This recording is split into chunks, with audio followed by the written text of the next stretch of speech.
नमस्कार दोस्तों, स्वागत है आपका आपके अपने चैनल हंग्री स्पिरिट्स में। हंग्री स्पिरिट्स देख रहे सारे दर्शकों का मैं अंजू शर्मा दिल से स्वागत करती हूँ।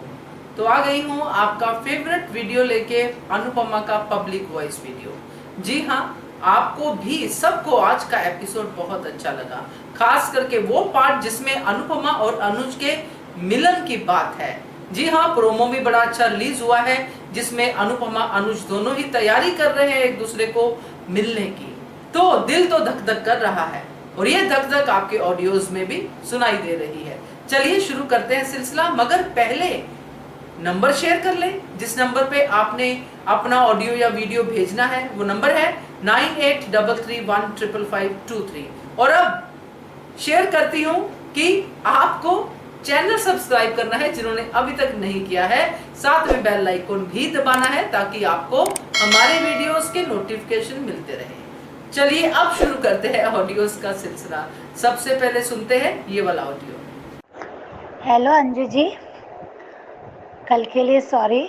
जो बुजुर्ग के बारे में मैंने बोला तो मुझे बुजुर्ग के बारे में गलत नहीं बोलना था, वो मैं शायद ठीक से क्लियर ही नहीं बोल पाई, अच्छे से नहीं बता पाई। वो सुनने में मुझे भी अच्छा नहीं लग रहा था कि मुझे ये सब ऐसे नहीं बोलना था, पर क्या बोल रही मैं तो कभी कभी नहीं समझ में आता मैंने, पर मेरे मन में ऐसा कुछ नहीं था। मैं थोड़ा सा मेरे वो जो आप जब बता रहे थे कि बुजुर्ग लोग ऐसे डिसीजन लेते हैं, वो जो भी हो रहा था मैं देख रही थी, तो मुझे वो अपना वक्त याद आ गया कि यार अपने समय भी तो ऐसे ही हुआ। ऐसे ही तो कुछ मैं भी पढ़ी लिखी हूँ, पोस्ट ग्रेजुएट है मेरी शादी को 26 साल हो गए। जब मेरी शादी हुई तो शादी मेरी पढ़ते पढ़ते हुई, लास्ट ईयर था पोस्ट ग्रेजुएट का, और आखिरी पेपर था शादी के 15 दिन पहले एक पेपर दिया था। फिर मेरा शादी के बाद रिज़ल्ट लगा तो मेरा रिज़ल्ट अच्छा आया। तो मेरा जब रिज़ल्ट आया तो मैंने मेरे घर में सबको बताया, तो किसी ने ऐसा अनसुना जैसा किया जैसे कोई फ़र्क नहीं पड़ता, हाँ ठीक है अच्छा है, ऐसा इस टाइप से बोला। तो मुझे थोड़ा सा बुरा लगा भी थोड़ा, फिर मैं ध्यान नहीं दिया। और मेरे ससुराल में मेरे सास ससुर को बाहर जाके काम करने वाली बहू नहीं चाहिए थी। उन्होंने कहा था कि हमको काम करने वाली बहू नहीं चाहिए, घर संभालो बच्चे संभालो। तो मैंने भी एक हद तक उस समय मान लिया था, क्योंकि नहीं चलती थी उस समय, इतना हिम्मत नहीं थी कि अपने लिए लड़ूं, या सपोर्ट भी नहीं था ना, किसी और का सपोर्ट भी नहीं था। मायके में भी यही बोलते थे कि ससुराल में सबको खुश रखो, लड़ाई झगड़ा मत करना, अच्छे से रहो। मम्मी पापा ऐसे सिखाते थे। और अपने अच्छे और धीरे धीरे सब नॉर्मल हो जाता है। शुरू में सब बोलते हैं पहले अपनी जगह बनाओ, सबका दिल जीतो। तो बस वो सब करने में कब 10-12 साल निकल गए तो पता ही नहीं चला। और जब घर में ऐसा लगा कि एक समय ऐसा वक्त आया कि मैंने भी सपोर्ट करना चाहिए और ज़रूरत भी थी, थोड़ा सा बिजनेस था तो कम ज़्यादा होता है बिजनेस में, तो उस समय लगता था कि मैंने करना चाहिए। तो तब भी उस समय भी उस वक्त में भी मुझे सपोर्ट नहीं मिला। मैंने कहा था कि मैं भी कुछ ऐसा करती हूँ तो जिसमें ये होगा, तो बोले हम बच्चों को नहीं संभाल लेंगे, अपनी जिम्मेदारी आप खुद निभाओ। देखो बच्चे इतने, यानी कुछ करना नहीं पड़ता था, पर घर में है बाबा दादा दादी है तो उनके पास बच्चे को छोड़ के अपन काम कर सकते हैं। तो उनको वो भी नहीं करना था, वो बोलते थे कि वो तुम्हारी जिम्मेदारी है, हम उसके लिए नहीं है, हमारा पूरा समय हम नहीं दे सकते हैं। तो नहीं मिला उस समय सपोर्ट।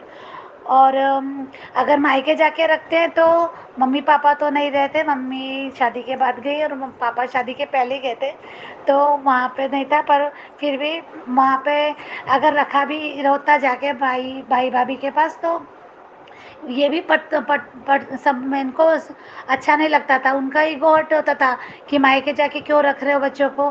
तो ये सब सोच के फिर मैंने नहीं, फिर मैंने कहा क्या कर सकते हैं ना बच्चों को। अब वो ऐसी उम्र थी बच्चों की कि उस समय पूरा समय बच्चों को अकेले भी नहीं छोड़ सकते थे। और नहीं, इसलिए फिर मैंने थोड़ा कि नहीं रुक जाते हैं अभी कुछ दिन बच्चे थोड़ा सा अपने पे अपने खुद के काम करना सीख लेते हैं, तब तक तो ठीक है अपन वेट करते हैं। तब मुझे बाहर सब लोग बोलते थे कि इतना पढ़ी लिखी है फिर भी घर में ही दिखती है। फिर मेरे बाकी के लोग भी मेरे बराबर वाले जो थे मेरे मायके में, मेरे कज़न लोग सब कोई ना कोई काम करते थे, कोई वकील था, कोई डॉक्टर था, तो उसमें से मैं ही ऐसी था, तो बुरा लगता था पर अब क्या करें। तो फिर लगता था कि इन लोगों ने अगर मुझे सपोर्ट किया होता तो मैं भी आज कुछ ना कुछ बनती, कुछ ना कुछ थी। आज मैं कर रही हूँ। पिछले 2008 से मैं LIC की एजेंसी ली, तो वो भी है ना फुल टाइम नहीं है, तो थोड़ा घर का देख के ये सब करती हूँ। तो अभी मैं बहुत अच्छा लगता है मुझे, पर वो दिन याद आ गया मुझे, इसलिए मैंने थोड़ा बोल दिया। और थोड़ा सा गलत वे में गया, जैसे नहीं वैसे नहीं बोलना चाहिए था। कभी कभी क्या होता है मन में नहीं रहता पर पता नहीं क्या बोल जाते हैं, तब वो मुझे सुनने में मुझे मेरे लिए ही बहुत बुरा लग रहा था कि मैं ऐसे कैसे बोल रही, पर ऐसा नहीं कहना चाहिए था। उन लोगों के लिए अच्छा लगता है जिनको सपोर्ट है। कल मैंने सुना कि उनके चाचा ससुर वगैरह उनको सपोर्ट करते हैं, तो मुझे वो भी सुन के बहुत अच्छा लगा। अब किस्मत है सबकी अपनी अपनी, क्या कर सकते हैं। थैंक यू, सॉरी उसके लिए। हेलो अंजू जी, आपके शो में अभी जो सॉन्ग बहुत अच्छा सुनाया आपने, बहुत अच्छा लगा। सही भी था, सही भी है। और मुझे भी एक सॉन्ग याद आया, एक डोर खींचे दूजा दौड़ा चलाए, कच्चे धागे से बंधा चलाए, ऐसे जैसे कोई हो, ऐसे जैसे कोई परवाना, माया ने नहीं जाना, बरखा ने नहीं जाना, तेरे मेरे बीच में। Thank you Anju ji. वाह वाह वर्षा जी, सच में आप बहुत प्यारी हैं। इतने प्यार से आपने इतनी प्यारी प्यारी बातें कही हैं, दिल खोल के रख दिया है आपने अपना। तो मैं यही कहूंगी कि सॉरी बिल्कुल भी फील मत कीजिए। जैसा कि आपने अपनी स्टोरी बताई है, आपकी स्टोरी है, और जिसने यानी कि महिमा जी ने अपनी स्टोरी बताई थी, उनकी स्टोरी है। इसीलिए तो अनुपमा धारावाहिक बना है, क्योंकि अनुपमा में हर किसी की स्टोरी है।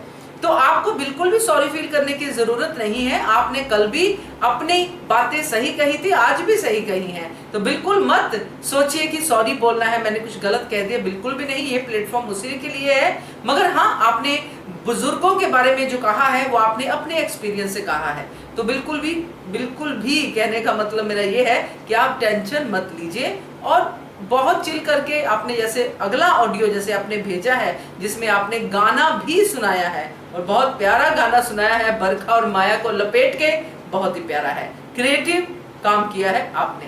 थैंक यू सो मच वर्षा जी। चलिए अगला ऑडियो सुनते हैं। Hello, good morning Anju ji, मैं कुमुदनी त्रिपाठी। कल बात हो रही थी बाबूजी की, तो हम कहना चाहेंगे कि जब घर का बुजुर्ग सही नहीं होता है तब महाभारत निश्चित होती है। वही शाह परिवार में इस समय हो रहा है। एक बात और, जब हस्बैंड कुछ वाइफ के साथ गलत करता है तब उतना बुरा नहीं लगता है जितना बुरा तब लगता है जब बच्चे बुरा करते हैं माँ के साथ। समर ने वही किया अनुपमा के साथ। उसी वजह से अनुपमा ने शाह हाउस न जाने का ऐलान कर दिया।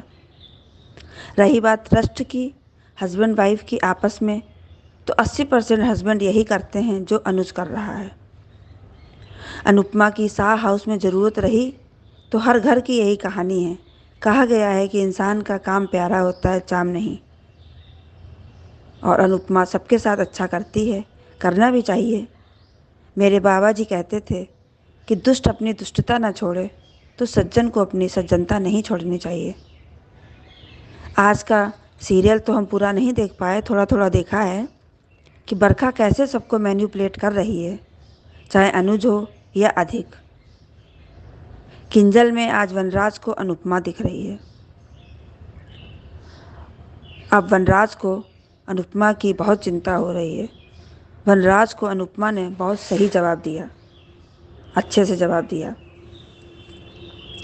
माया को अनुज का अनुपमा की साड़ी पकड़कर सोना पसंद नहीं आया।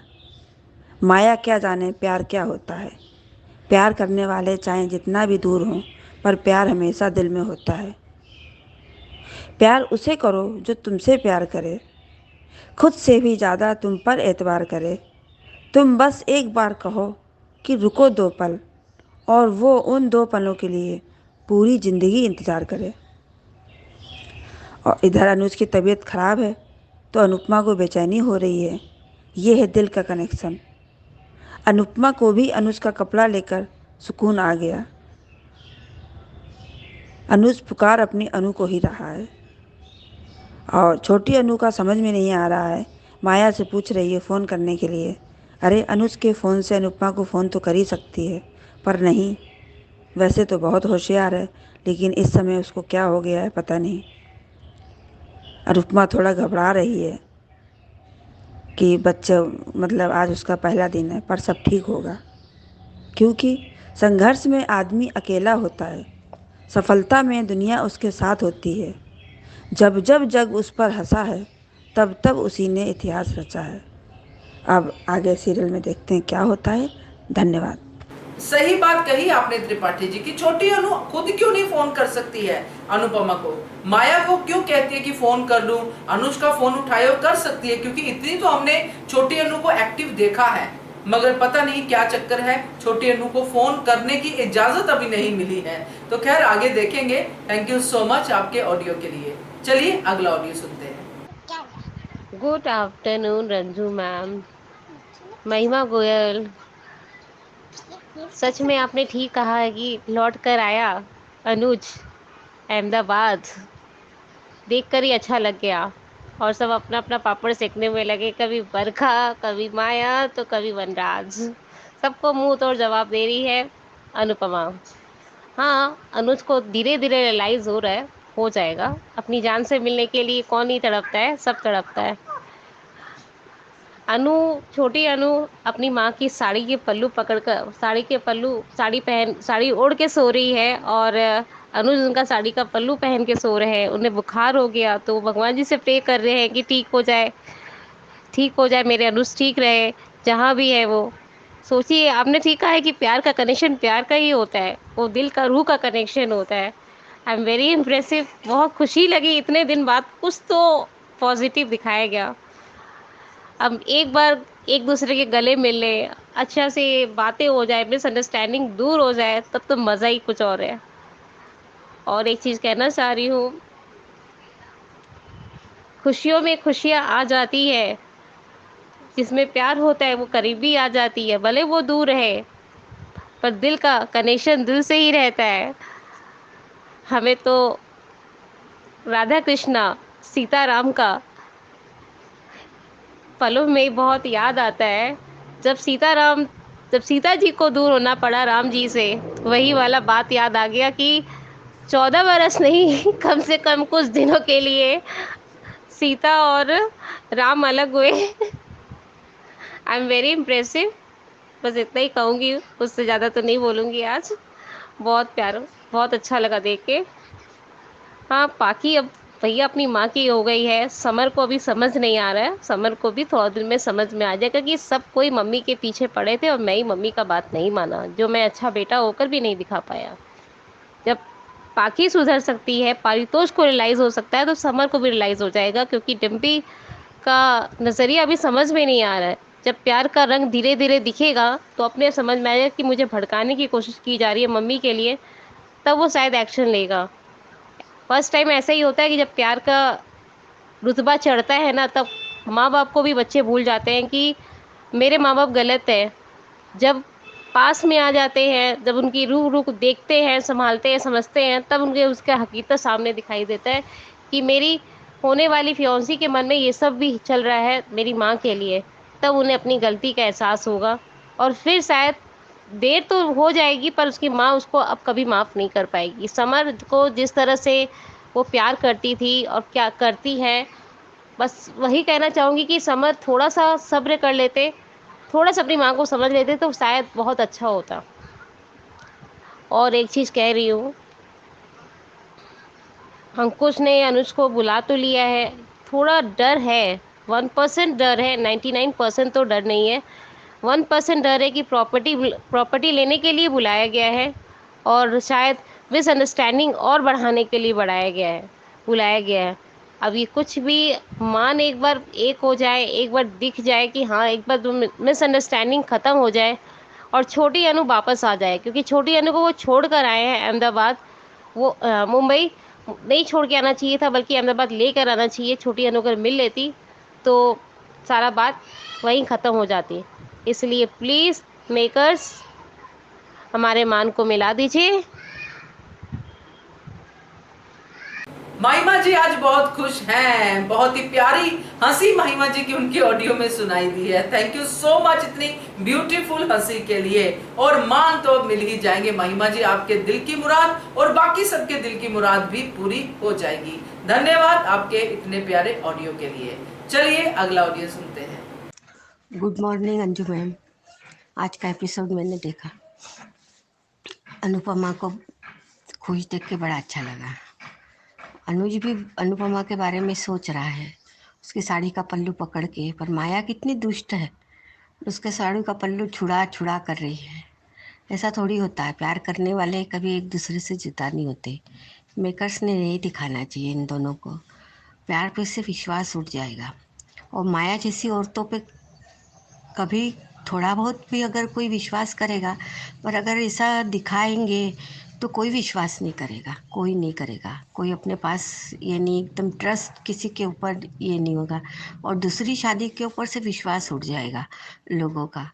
सोचेंगे कि करना चाहिए कि नहीं करना चाहिए, क्योंकि अगर ऐसा ये माया से शादी हो गई, नहीं हमको माया से शादी देखना ही नहीं है, अनुज और अनुपमा को एक देखना चाहते हैं, प्लीज़ ऐसा मत करो। और बरखा के तो क्या कहने, बरखा और वनराज तो ये बरखा को ऐसा कुछ करना चाहिए कान्हा जी ने कि ये तीनों के तीनों ऐसे औंधे मुंह गिरे कि किसी को मुंह दिखाने लायक नहीं रहे।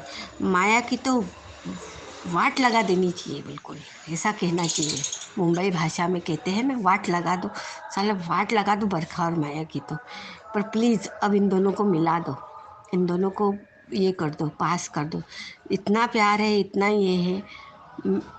मेकर से प्रार्थना है कि अब इन दोनों को अलग मत करो, इन दोनों को मिलाओ, इन दोनों के बीच की गलतफहमी दूर करो और सब अच्छा है करो, अच्छा है।